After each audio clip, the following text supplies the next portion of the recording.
All right. We spent 4 weeks talking about the gifts, plural, the gifts of healing.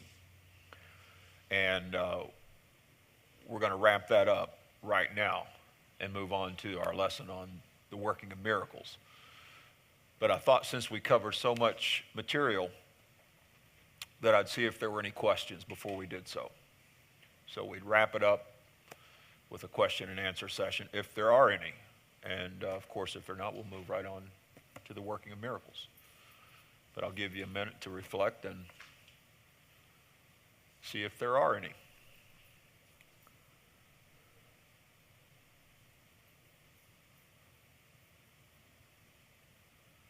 Robert's got a question.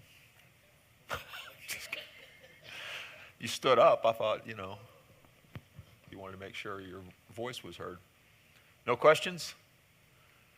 Did I do that well of a job teaching it, or? You're doing a very good job, sir. I didn't need the compliment. I'm just asking. But thank you. You did well. Need to take it. Okay. So, if you didn't get a handout, they're in the basket on the way in. Did anyone not get one for tonight? So it's page 77, and we are on the working of miracles. Please understand, we've had to make this distinction with several of the gifts. Like, it's the word of wisdom. It's not the gift of wisdom. It's the gift of the word of knowledge. It's not the gift of knowledge. People have a tendency to condense. But in this instance, that's not a good thing, because you're totally redefining the gift when you do that. Another is the gift of discernment. There's not a gift of discernment. There's a function of discernment. There's a gift of the discerning of spirits. So the text is really clear. Even in, I think, modern translations, the majority of them don't try to truncate the name of the gift. And because it has an impact, it affects the definition. And the Lord wants us to understand what these gifts are. So, having said that, this is not the gift of miracles. Does everyone understand that this is not the gift of miracles? It's the gift of the working of miracles. Now, who'd like to take a stab at explaining the difference? Anyone?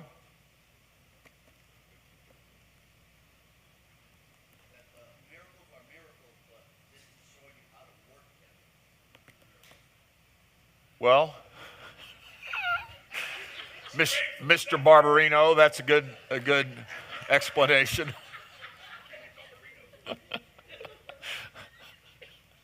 I give you a lot of credit for that. But does anyone else want to jump on top of it? Go ahead.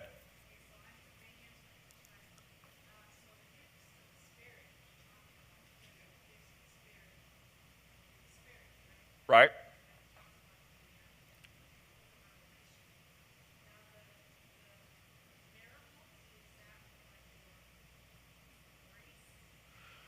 Well, let me say it this way. God can and does do miracles at his discretion. And those can happen at any time. And there doesn't need to be an individual that God works that miracle through. He can do it with or without someone. In the working of miracles, there's always someone he works through, because it's the working of miracles that's the gift.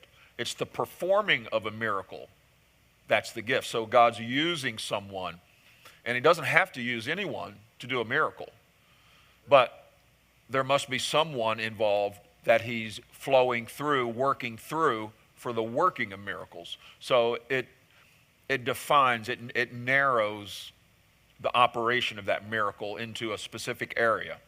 Does that make sense, everyone? Okay, so having said that, I mean, we're going to talk about what a miracle is in the broader scope. But I just want to to be completely clear that there's somebody that God's working through in this particular manifestation. It's not just the receiving of a miracle, but it's the working or the performing of a miracle, okay? So we'll jump in on page 77. A miracle is a supernatural intervention by God.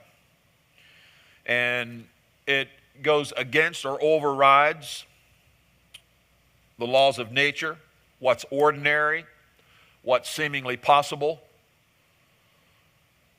A lot of people put miracles in the impossible category, and that's true from our perspective, but from God's perspective, it's just ordinary. So in our realm, with our limitations, a miracle does indeed do the impossible. But with God, all things are possible, right? So it's only from our perspective that it's impossible. And it is the God-given, as far as the working, it is the God-given ability to perform these miraculous signs and wonders. We see it in our text from 1 Corinthians 12. I've got it up on the screen in verse 10. To another, the working of miracles. So we've talked about the first 8. We didn't take them in order. Instead, we took them in groups. And we discussed, first off, the gifts that reveal something. The gifts that reveal something. Help me out. What are the 3 gifts that reveal something?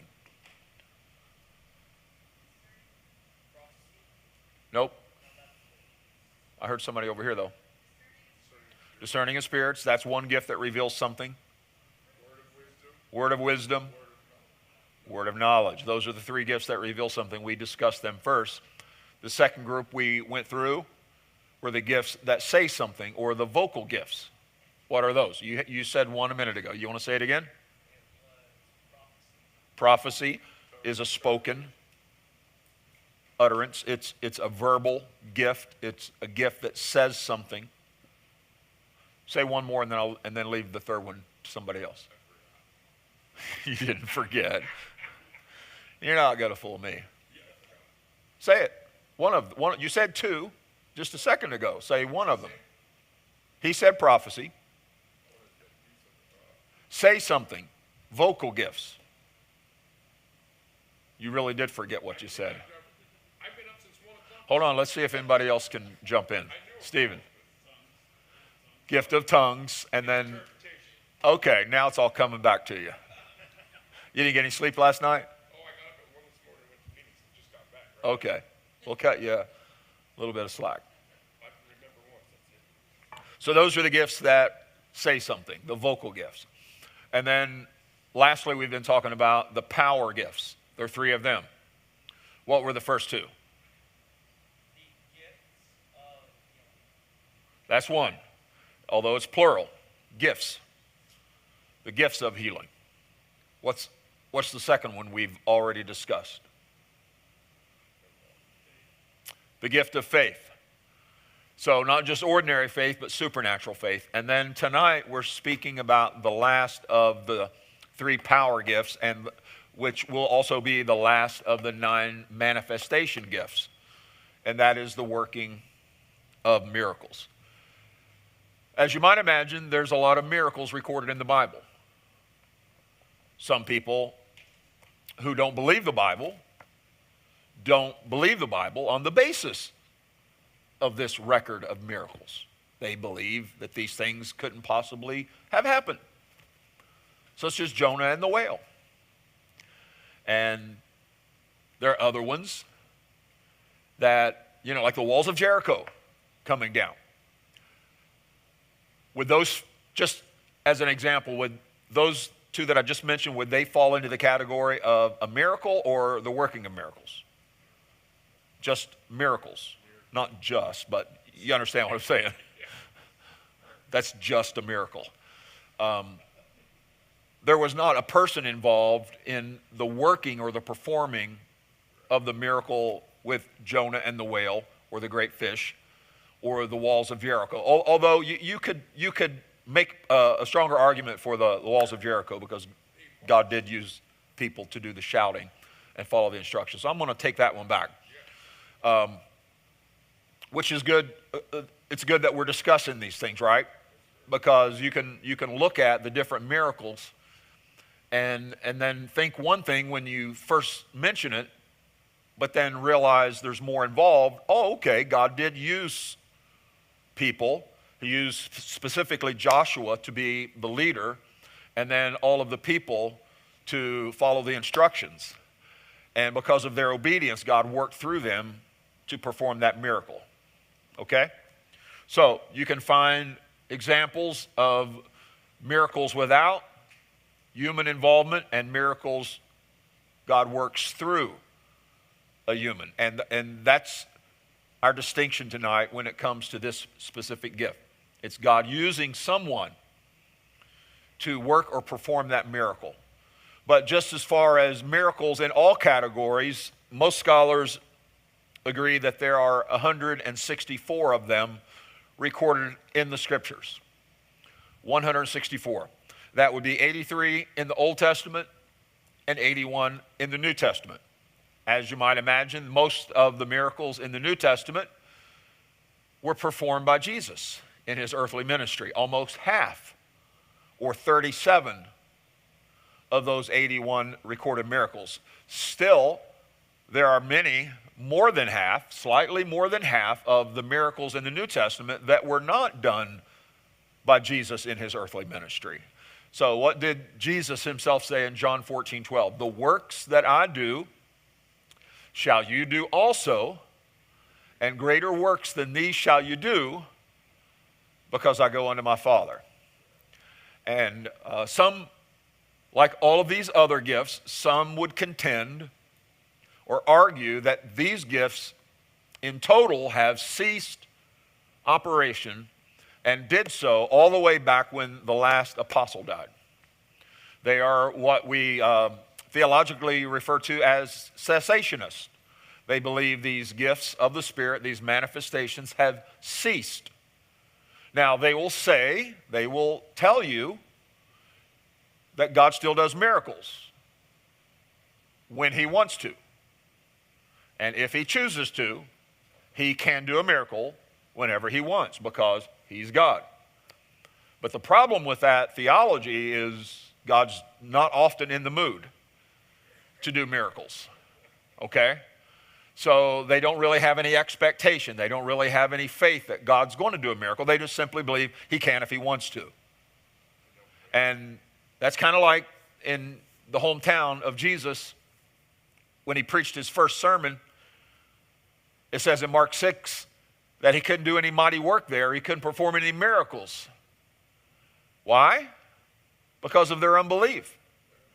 So if God in the flesh, in his earthly public ministry, could not do a miracle in his own home church solely because of unbelief, why do we think that that's not a problem in today's church? You see, it's always easier to put it off on God. It must not have been God's will. If God wants to do a miracle, he can do a miracle anytime he wants. Well, Jesus couldn't because of their unbelief. And so when there's no expectation, when there's no faith, when there's no urgency that God's going to do a miracle, he's most likely not going to. Okay? So it's easier to say, well, it's just not God's will. But that's not biblically accurate. And I'd rather have expectation. What is it that keeps us from really stepping out and believing God more than anything else? I have what I believe is the reason, but I want to hear from you all. Doubt.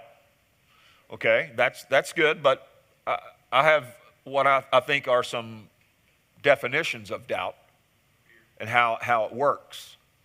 Fear. Faith wouldn't be a reason why God doesn't. Why, I'm asking, why is it that we don't have faith? So faith would not be a reason we don't have faith. In other words, like really stepping out and fully believing.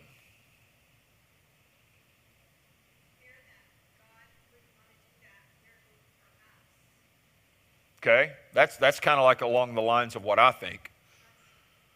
Like, I'll put it in a slightly different way. Fear of disappointment. Fear of being disappointed. Being let down. Like, there's a human tendency to hope for the best but prepare for the worst, right? Because when you're unprepared for the worst, it hits you much harder. It feels much worse when you haven't braced yourself, you know? So you want me to step out in faith and really, fully, completely believe that God's going to heal me or God's going to do a miracle without just totally abandoning any bracing of myself for what could possibly happen in the worst category? That's a lot to ask for. Right? But you know, some places around the world, if they don't get a miracle, there's no other choice. So do you ever wonder why there are more miracles in third world countries and places that don't have modern medicine and places that aren't advanced, and the options are very few, if any at all, and if God doesn't do a miracle, then there's no hope at all. So they don't have that wrestle, right? What were you going to say, Stephen? Yeah, that's why I said I think that is doubt, but it kind of gives some flesh to it. Some understanding of how doubt actually creeps in and kind of puts it all in motion. You know, I want to believe. I mean, I do believe. But unbelief is me deciding I don't believe in that. I don't believe God still does miracles today like he did in Bible times. I don't believe God still heals people today like he did in Bible times. I believe he can heal somebody. I believe he can do a miracle, but I don't believe he does it like he did in Bible times. Okay, that's unbelief. Doubt is I do believe, but I'm struggling in appropriating my faith and fully being persuaded. You know, like it says about Abraham in Romans chapter 4, that he was fully persuaded that what God promised he was able also to do. And to be fully persuaded at that point is incredible, because from the standpoint of reproduction, it was now impossible for Abraham and Sarah. And while there was just maybe a glimmer of hope, God could have done it then, but he waited 25 years. And in that process of time, you know, for one thing, Abraham after 10 years decided to help God out. And we know that didn't work out. And 25 years after the promise was made, God brought the fulfillment. But Abraham had to become fully persuaded. Steve? Yeah, he waited 4 days. And the disciples were even like, come on, your friend's sick. You know, and then Jesus stays where he is for 2 more days. It's like, your friend's sick. Come on, let's go. And so delay is not denial in asking for a miracle, in believing God. Miracles don't always happen exactly when we want them to. So let's understand the framework. Now, I like to tell everybody that if you have a problem, like a really big problem that you don't have a solution for, that there's no answer for, then you have taken the first step for a miracle. Because that's the first step for a miracle, is to have a really big problem for which you have no answer. And so, congratulations. You've checked the box for the first step for a miracle. Because if you don't have a problem, you don't need a miracle. But it's inevitable in life that we're going to have problems, right? I mean, it's going to happen. Jesus told us that we would have problems and we would have troubles. There's times when God allows problems into our life in order to display his power. You see that in his earthly ministry. Like in the feeding of the multitudes. I want to give you an example over in John chapter 6.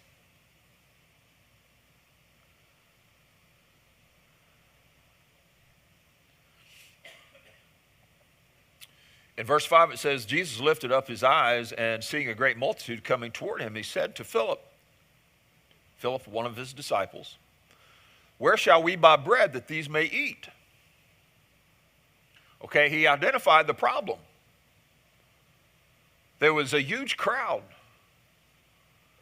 And they were in the middle of nowhere, and the options for dinner were very slim. In other words, there weren't any at that point. And so he said to Philip, where are we going to buy the bread that these may eat? Look at verse 6. But this he said to test him, for he himself knew what he would do. So Philip was put into a test of his faith. Jesus already knew how he was going to resolve the issue, how the problem would be solved. It would happen in the form of a miracle. But he's trying to locate Philip's faith here. And Philip, he said, look, 200 denarii worth of bread is not sufficient for them, that every one of them may have a little. He said, we've got a big problem on our hands, Jesus. There's no way, logistically, that this can happen. And so, I hope you know the rest of the story. I'm not going to read it all, but I will tell you that Jesus used a young man's lunch of 5 loaves and 2 fish, maybe just enough to share with a friend or two. What's that? That's what was left over, 12 baskets full. What it was turned into or multiplied into was enough to feed 15 to 18 to 20,000, because 5,000 was just the count of men. That wasn't including the women and the children. And so with 5 loaves and 2 fish, Jesus blessed it and multiplied it. And then there were 12 baskets left over. But it's always interesting to go back to verse 6. And let's think about that when we find ourselves in those situations where it's just logistically not possible for it to happen. We don't know how God's going to work it out. We're possibly in that situation to test, to reveal where our faith is. And so Philip, he didn't necessarily pass with flying colors, right? But I don't think Jesus was just picking on Philip. I think any of the other 12 would have given the same answers. And let's understand, when we need a miracle, it will draw us closer to God. The urgency, the need for that miracle will inspire us to press in closer, to draw near to God. Now, I know that from my perspective all too well, because I see it regularly with people coming to church. When people are in crisis mode, they're a lot more faithful to church. They come and they'll want prayer and they'll want counseling, and they're like really engaged. But when crisis mode lifts, life kind of goes back to normal and they lose that sense of urgency. Now, should it be that way? Absolutely not. But is it that way in some instances? Yes, it is. So we've got to guard our hearts that we don't fall into that trap.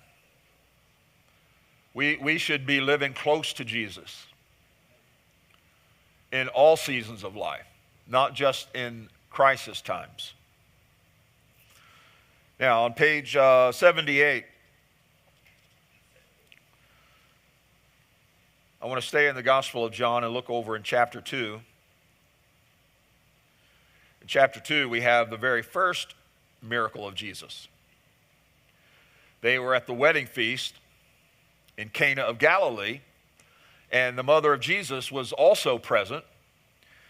And Jesus and his disciples were in attendance at the wedding, and they ran out of wine. And that was a big deal in that culture.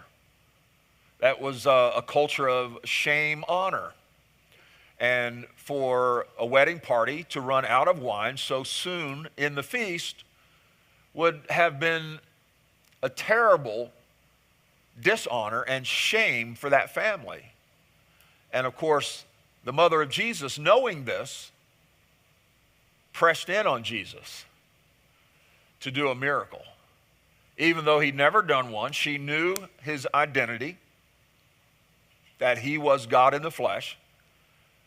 And so she knew his time was near, but it had not yet come. And so she pressed in on him. And then she said, or let's look at what Jesus said. He said, "Woman, what does your concern have to do with me?" Think about that. The things we ask for. What do our concerns have to do with him? We should be able to answer that question. We should reevaluate if we don't have a good answer. Okay? So, Jesus, he's feeling that tension is what's happening. He knows in his humanity, he knows that his public ministry is about to go full scale with a miracle. And he's at that point, that pressure point, and she's pressing in on him to do this miracle. And look at what she says in verse 5. Whatever he says to you, do it. Just do it. You thought Nike came up with that slogan. It was not Nike. It was Jesus. And it was his mother, I should say. But it was in reference to Jesus. Just do it. Amen. It's like I'm always amused when I see a billboard or some slogan that includes Abraham Lincoln and a supposed quote from him that a house divided cannot stand. I'm pretty sure Jesus said that before Abraham Lincoln did. I'm pretty sure that's the case. Okay? That's what my Bible tells me.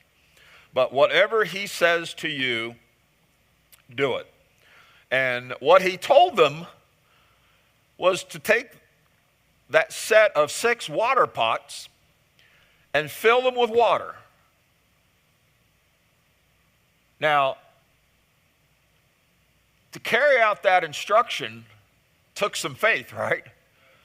Because if you're in that situation, you'd likely be thinking, why am I filling these water pots with water, and how's that going to help meet this need for wine? I'm not connecting the dots here. But whatever he says, and in the working of miracles, some of the instructions that Jesus will give you won't make sense. Don't expect them to make sense. A miracle overrides logic. So why would you try then to compute the instructions for that miracle through your logic calculator? Oh, that doesn't make any sense. I'm not going to do that. I'm going to look like a fool if that doesn't work. Right? Are you willing? Are you willing to look like a fool? To be silly if necessary. It seemed silly to fill those water pots, but Jesus turned that water into wine. And what he needed was their obedience.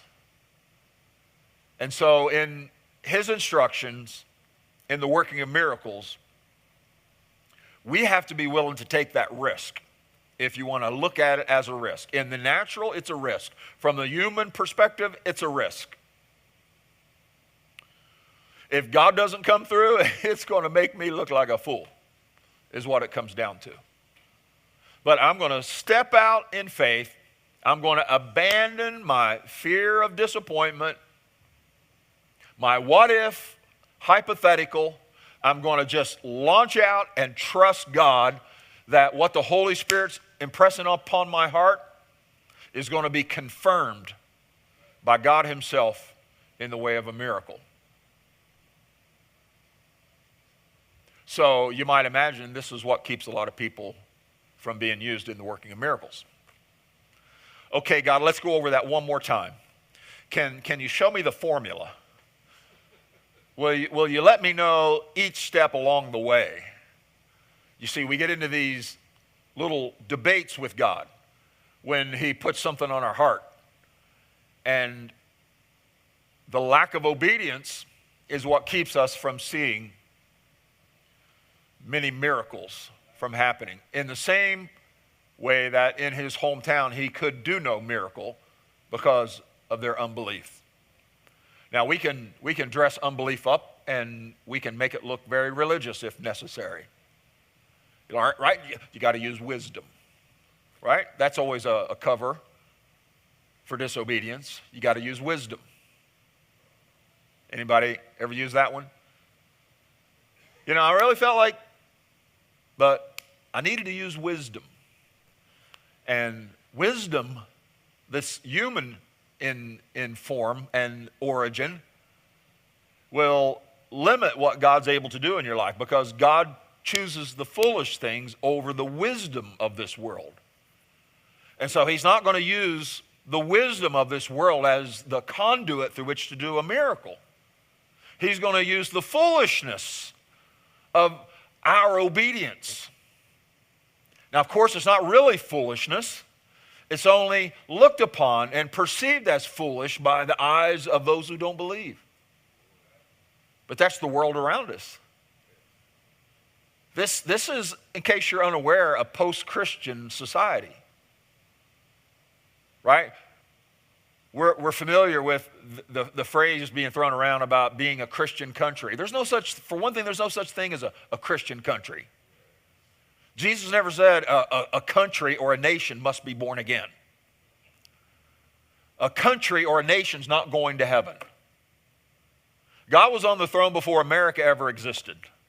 God will be on the throne if America ceases to exist in the way that we currently know and enjoy it. Okay? A country is not saved. People are saved. And this world that we live in this country, this society, while 70+% of them may say in response to a survey question that they are Christian, they are not the Christian that's described in the Bible. So, in a post-Christian society, when Christianity is no longer embraced as the norm or the moral code, you're going to look even more foolish on your job, at school, in your neighborhood, even in your own family. You're going to look like a fool when you step out in faith and believe God for the miraculous. Am I right? So these are inhibitors if we allow them to be. Will we step out? Now, I'm not asking anybody, and nor is God asking anyone to operate out of presumption. That's not faith. Faith and presumption are not the same thing. Now, what do you think of when you hear the word presumption? I don't want to assume everybody has the same understanding as I'm operating with on that word. So what do you think of when you hear the word presumption?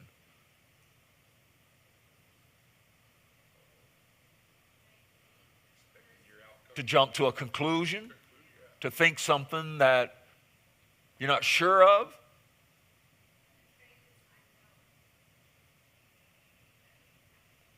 Some people are so optimistic that they think everything is going to be hunky-dory.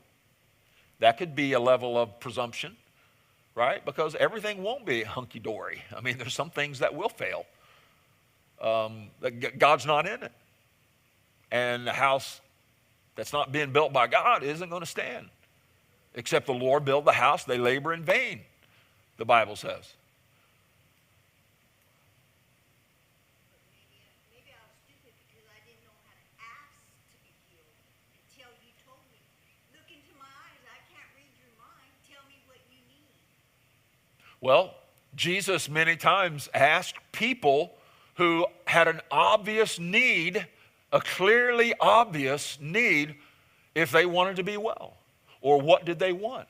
He asked the blind man what he wanted. He asked the man that was paralyzed if he wanted to be well. Don't presume that you have the answer that seems obvious yet isn't. You don't know other people's intention. Okay? So that's one kind of presumption. Jesus didn't operate in presumption. He located where people were in their intentions and their desires and where their faith was. 12 different times Jesus said a saying similar to, according to your faith, be it unto you. And faith is a component in every miracle. There's no miracle where faith is not at least a component. But presumption is just bypassing the need to check in with God for his mind on the matter and just doing something.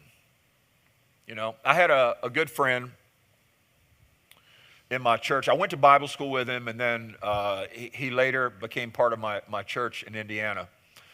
And he wanted to be in the ministry, in vocational ministry. He was a restaurant manager, and he wanted to be in vocational ministry.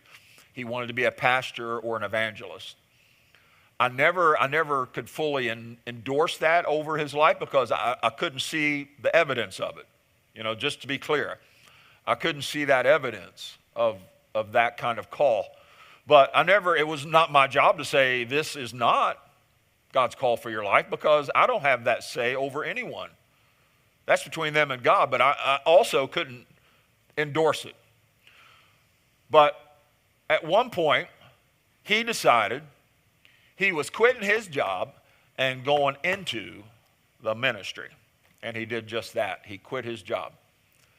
And he and his family suffered terribly for about a year, financially and otherwise. Family almost was torn apart, didn't have the money to pay the bills,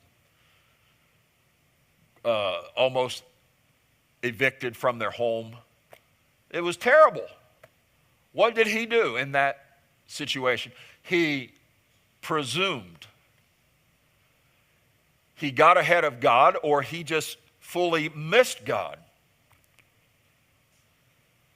So what I'm saying is, don't think you can just paint God into a corner in how you go about your pursuit of that breakthrough or that miracle, right? Jesus, whatever he says, do it. Not whatever you imagine, not whatever you make up, not whatever you presume, do it. It says whatever Jesus said. So get a conviction about what the Holy Spirit's saying, what he's speaking into your heart. Okay? And don't be in that way of flipping or changing your mind every other day. Like you're convinced on Sunday, but by Tuesday you're not sure. Now, either you're being double-minded or you're really getting ahead and you're not hearing God, one or the two. So if he said it on Sunday, you should still be persuaded of it on Tuesday and on Thursday. I'm not saying it won't be tested. I'm not saying the enemy won't try to lie to you. He will try to lie to you. I'm not saying that it will happen instantaneously just because you believed it on Sunday and then you kept believing it on Tuesday and on Thursday and every day in between. I'm not saying that you've moved off your faith just because it hasn't happened yet.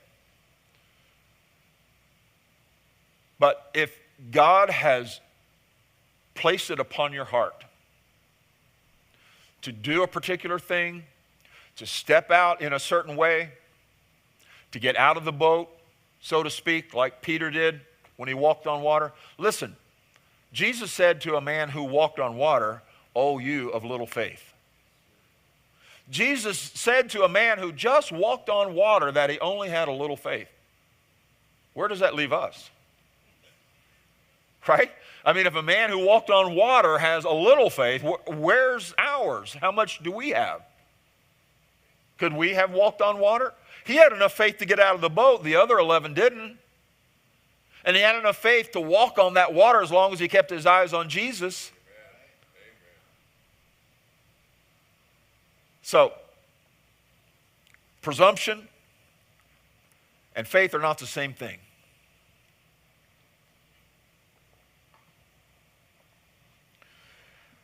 What about the Israelites in the wilderness? It wasn't God's will that they die in the wilderness. But in Psalm 78:41 it says, again and again you've tempted God. And how they did that was through their unbelief. Again and again they would not obey. They would not believe. And it says they limited the Holy One of Israel. In other words, they tied his hands, they limited what he was able to do through their unbelief. Now, these people who don't believe in the working of miracles anymore or any of the other manifestation gifts, God blesses them.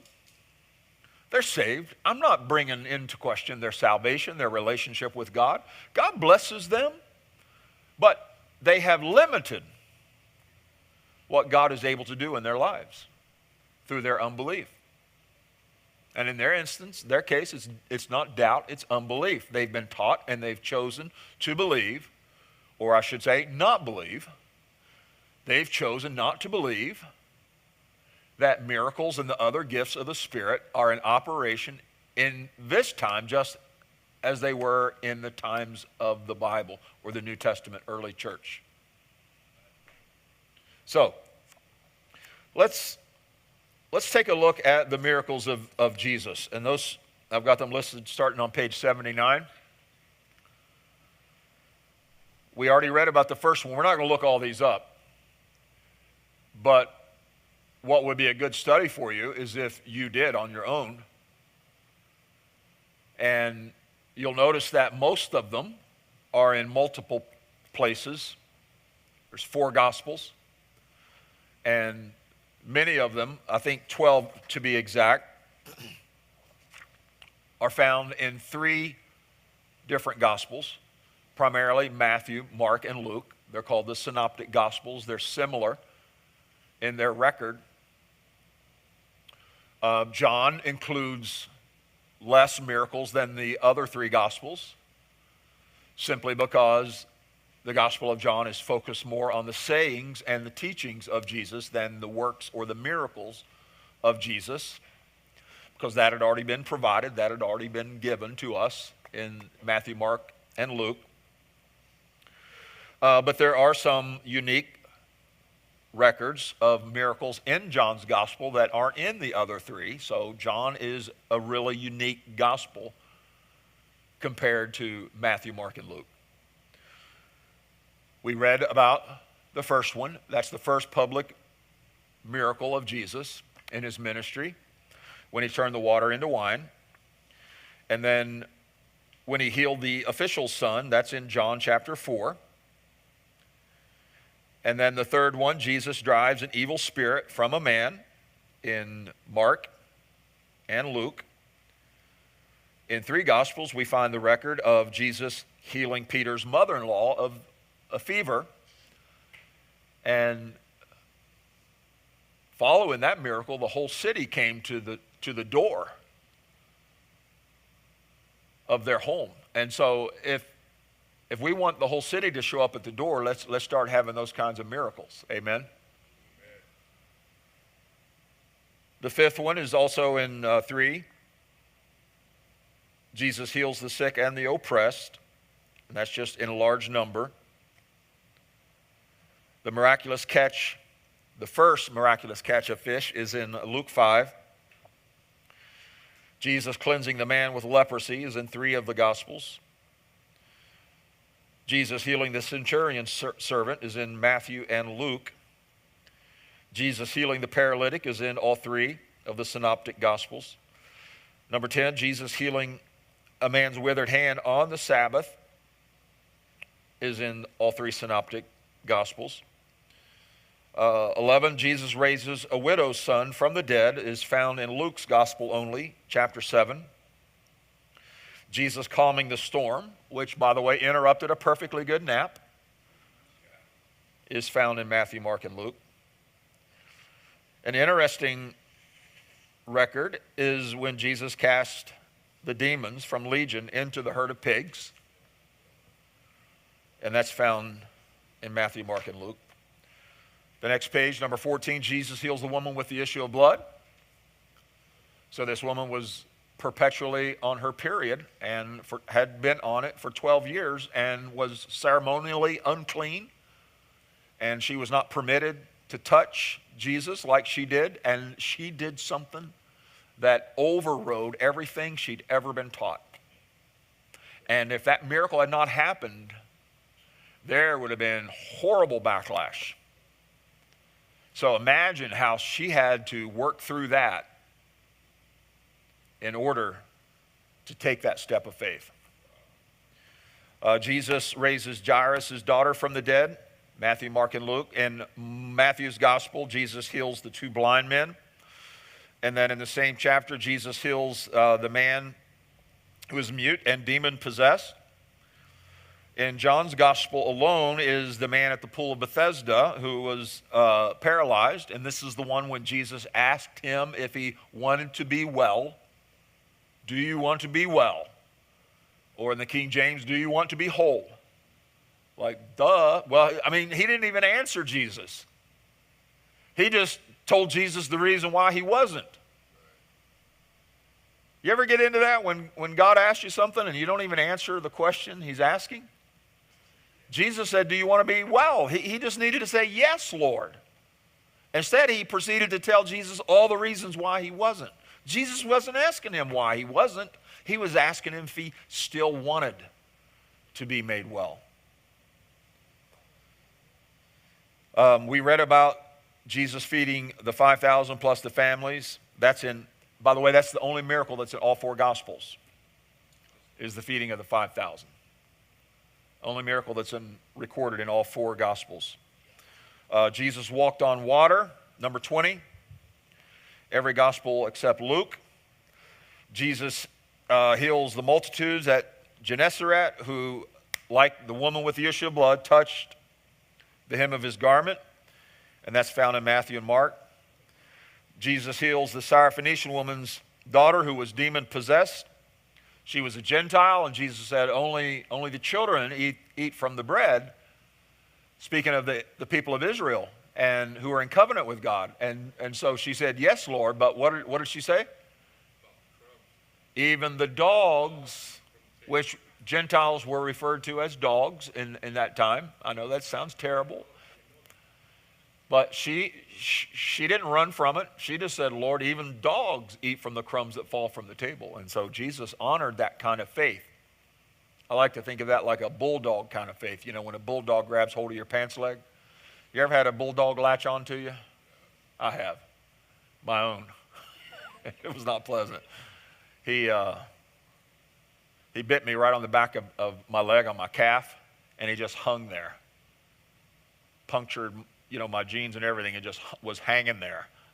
I had to physically, take him off of me. And I was trying to save his life because our big dog was trying to take him out.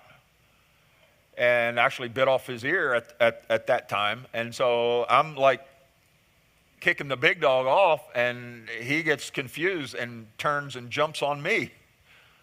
Like, what thanks, right? No good deed. No good deed. And I didn't do like Jesus and reach down and put his ear back on. Like one of the miracles of Jesus we read about here. No, it's still missing. He's got a half of ear on one side. It was kind of like the Mike Tyson or Vander Holyfield deal. Some of you don't know what I'm talking about, but other stuff you do. That goes back a long ways. Where are we? What number? 23. Jesus heals the deaf and the mute man, and that's in Mark's gospel. Jesus again feeds the multitudes, 4,000 men, and then plus the families. And that's recorded in Matthew and Mark. Jesus heals the blind man at Bethesda in Mark's gospel. Jesus heals a man that was blind from birth in John's gospel, only in John's gospel, chapter 9. That's an interesting story, that John 9, because, you know, there was the question about who did sin, this man or his parents. His disciples were asking, because obviously somebody had to sin or this problem wouldn't be here.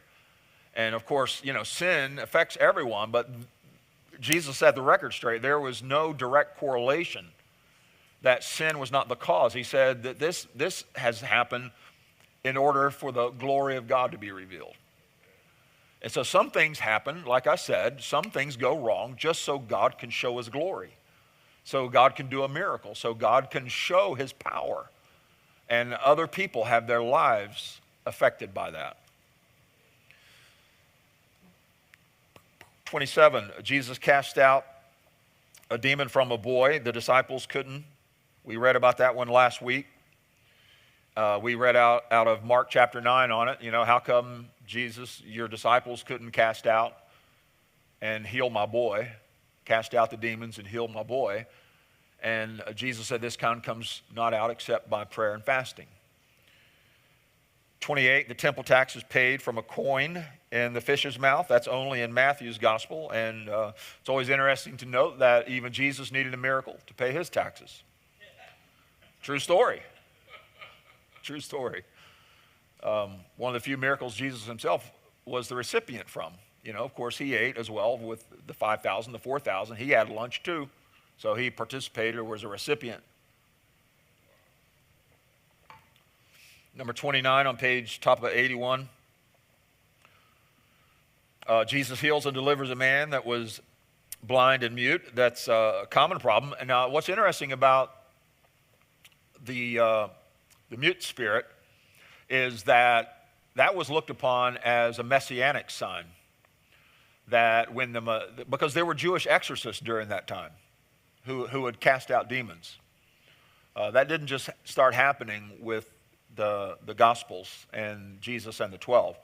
There were many instances of Jewish exorcisms, but they rarely, if ever, were able to cast out the mute spirit. It was identified, it was looked upon as the most difficult, nearly impossible, and that when the Messiah come, he would be able to deliver those in that condition. And so every time you read about Jesus doing that type of deliverance, understand it has a little extra significance. In number 30, Jesus heals a crippled woman in the synagogue. And he did heal in synagogue on a number of occasions. That was the church of the day. So it's good when healing happens at church. And most of those healings happened on the Sabbath day. And as you might know already, the Sabbath day healings came under a lot of heat by the religious crowd, the Pharisees specifically. They tried to discount or discredit Jesus because he did miracles on the Sabbath day. And I believe there are 7 miracles recorded that happened on the Sabbath day. And of course, Jesus was persecuted for them. And in some instances, they tried to kill him. And he would just walk through the crowd or go along without harm, because it wasn't his time to be taken out. And when that time came, he laid down his life. 31, Jesus heals a man with dropsy, again, once more on the Sabbath. That's in Luke. Jesus heals the 10 lepers. How many came back to give him thanks? Just one. And that's in Luke 17. Jesus raises Lazarus from the dead. That's in John 11. That's once more only in John's gospel. Jesus restores Bartimaeus' sight. That's found in 3 different gospels. I like Mark's version of that really well. And it's interesting that even though Jesus knew his need and he was aware, because, Jesus had the ability to know things,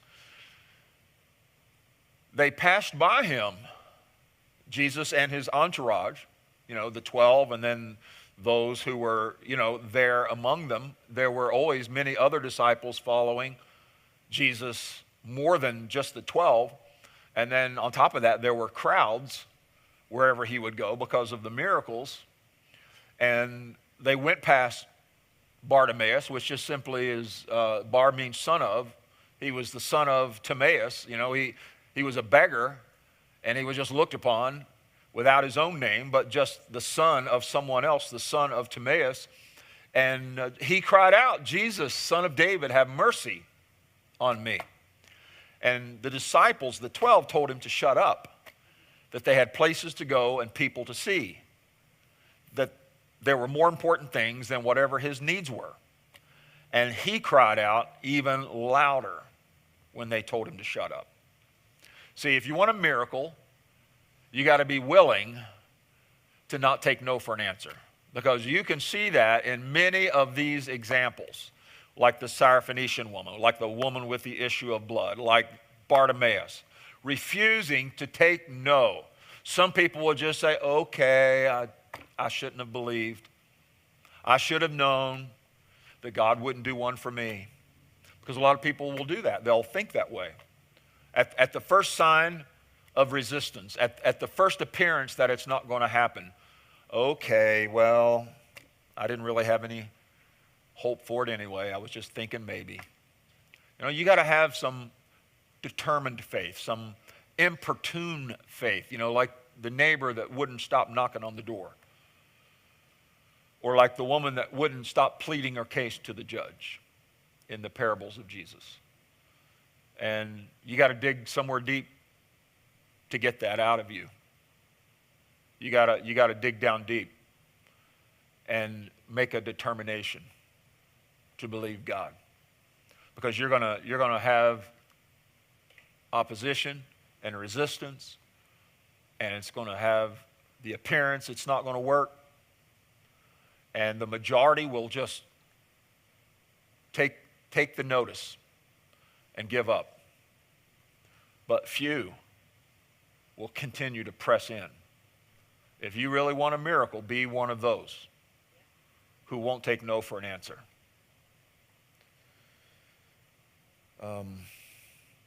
Jesus gets mad and curses the fig tree. I always find that interesting. He thought there should be some figs on it, and there were not. And so he said, "You're done." That's it. And then when they came by the next day, it was withered. Jesus heals a severed ear. We talked about that a moment ago with the high priest's servant. When they came to arrest Jesus, Peter tried to fight the battle in the flesh, cut off the ear, and Jesus picked it up, put it right back on. A creative miracle. And then the last miracle that's recorded in Jesus' earthly ministry, in his time on earth, is that second miraculous catch of fish in John chapter 21. So it was a non-healing miracle. His last miracle was a non-healing one. 9 of these 37 miracles were not healing related, not healing or deliverance related. You can see those. I've listed them at the bottom of page 81. So this would be a good place for us to break, because we've gone about an hour, and that's where I like to keep it. So we'll finish up on the working of miracles next Thursday night. But like we always do, we'll take a moment here and see if there's questions. Stephen. Go back to the verse you got this week. You talking about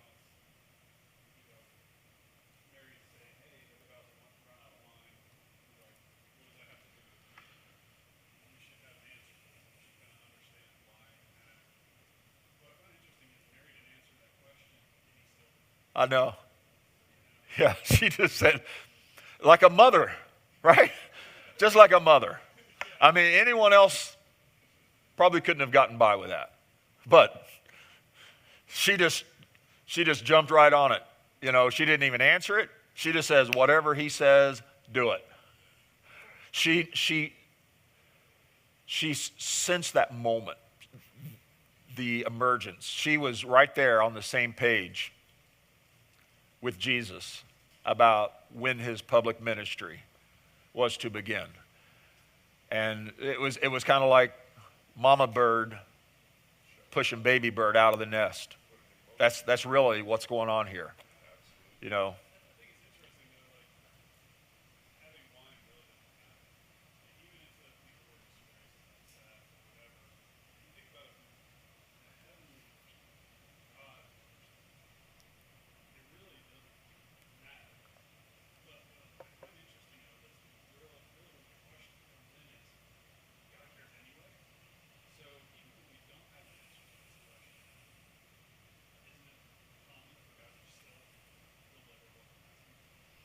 Yeah, but you can look at the question a couple different ways. That would be one of them. There's some validity to that, but then we could also use it as a metric to evaluate the things we're praying for.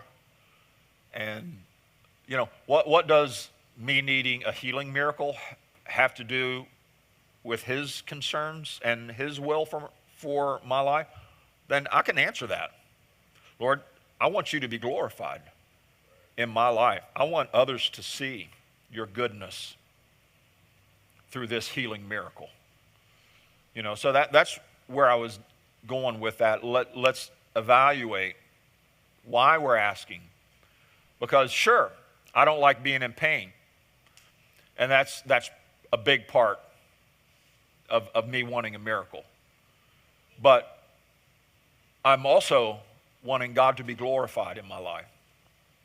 And I know that, like in John 9 with the man born blind, it was his miracle was for the glory of God. I want my miracle to be for the glory of God. And so that becomes just as much a part of my desire for the miracle as me wanting to be well and to no longer be in pain. So there is an aspect of that miracle that concerns God and his greater purpose. And I need to tap in and lock in with that just as much as what I gain from it. Ashley.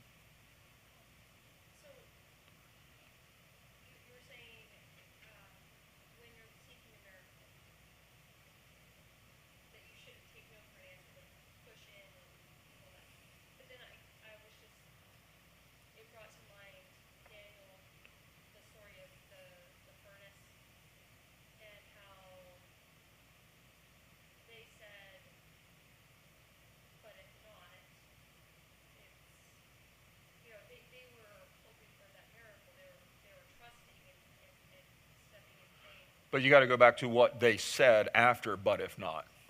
They said, but if not, we're still not going to bow our knee to your idol. We're still not going to worship the false god. That was the but if not. So it's not like when I say have a determined faith that won't take no, it's not a manipulation, or it's not a ploy, or it's not me playing let's make a deal with God, and if he doesn't come through, then I'm going to switch teams and go over and serve the devil. You know, and that's what Shadrach, Meshach, and Abednego were saying. Like, we're all the way. And we're locked in. We know God will. But listen, even if he doesn't, it has nothing to do with whether we're going to serve him or not. We're going to serve him one way or the other. And we're never, under any circumstance, going to bow our knee to your idol God. Right. That's once more, it's like you're not bargaining with God. You're not trying to manipulate him or to talk him into something he doesn't want to do, or like use a power play so that, okay, God, if you don't come through and do this for me, then I'm done with you. Right? You've already lost if that's how you're going in, thinking that you're out. Even if you don't say it, God knows our heart. Sally?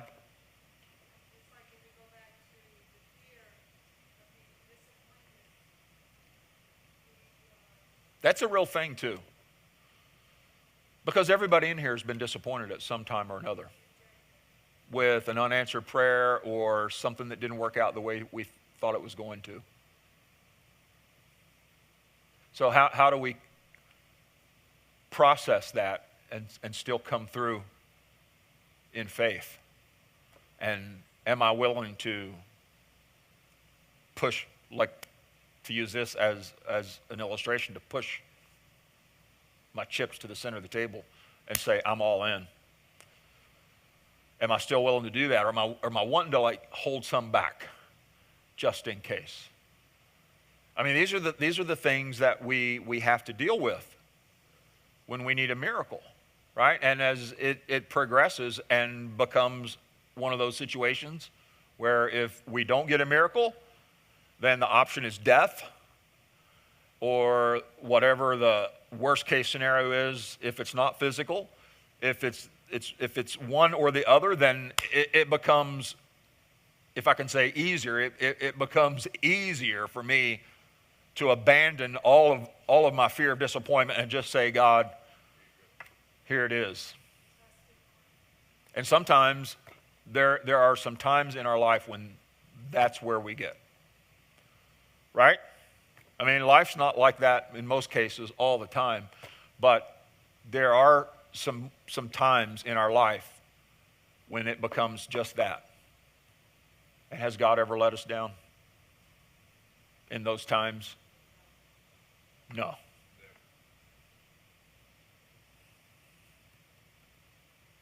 Jake? In the story of the fig tree, Jesus curses the fig tree. But in other places in the Bible, it says that cursing is a sin.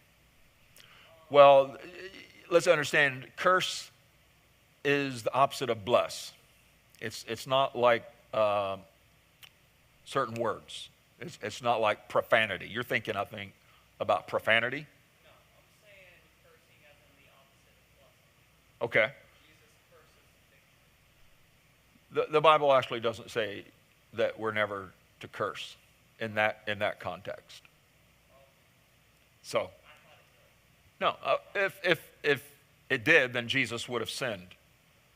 Obviously, you've got to have God's direction to curse in that same way that Jesus put a curse on that tree. But there was a reason for what he did.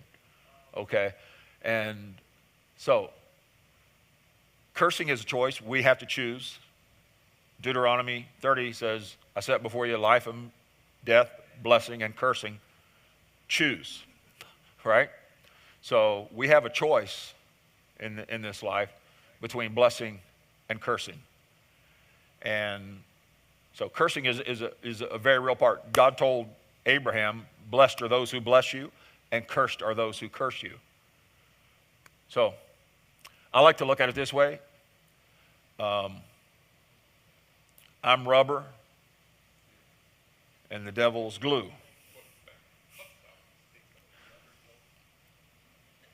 How's the rest of that go? Whatever he throws at me bounces off me and sticks back on him. That's the cursing, right? So when evil tries to come at you and Satan tries to come at you, let it just bounce right off of you, man. Emily?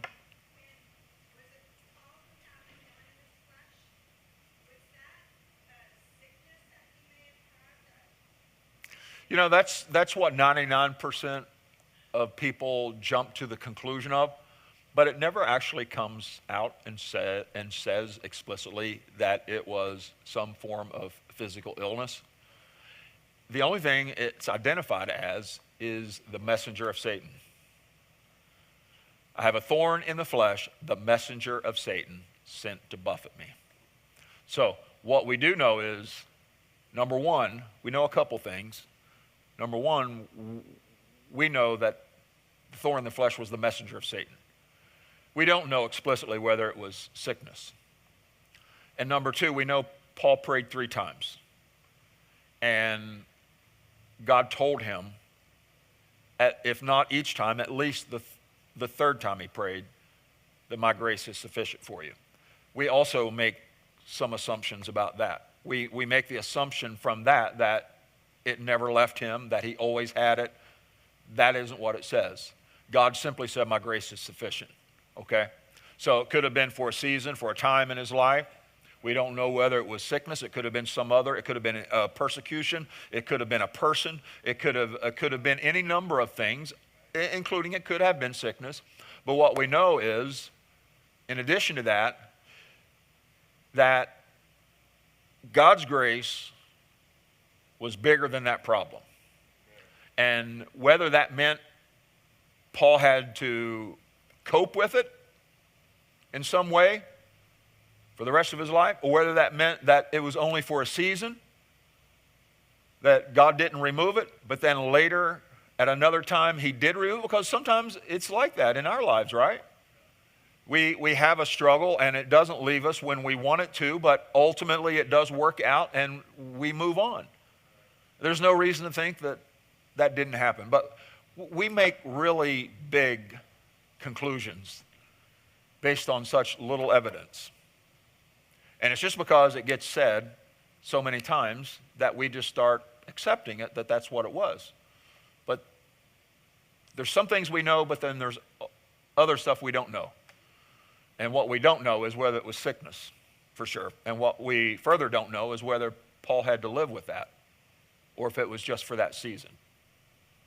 So I think that's helpful, knowing that when people try to throw that, because people have one or two go-tos when they try to rain on your faith parade, right? They like to bring you back down. They like to reel you in, like Paul had a thorn in the flesh. They like to suck all the air out of your faith. Well, there's a lot of stuff people are making up about that thorn in the flesh. All right, we'll stop here. Oh, I'm sorry, Jeanette. You had a friend behind you there. Your hand was so low there. You got to get it up there.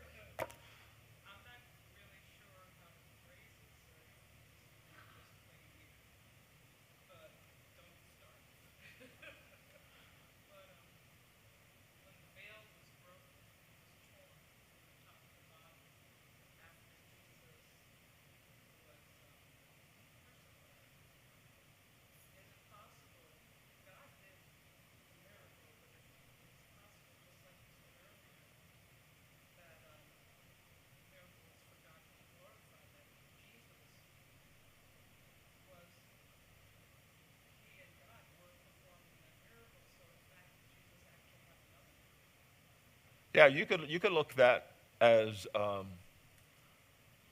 a miracle of Jesus in some ways, because it was brought on through his crucifixion. I wouldn't have any problem with looking at it in that way, at least as a possibility. Again, the Bible's filled with miracles, and you can, like we were talking about with Joshua and the walls of Jericho.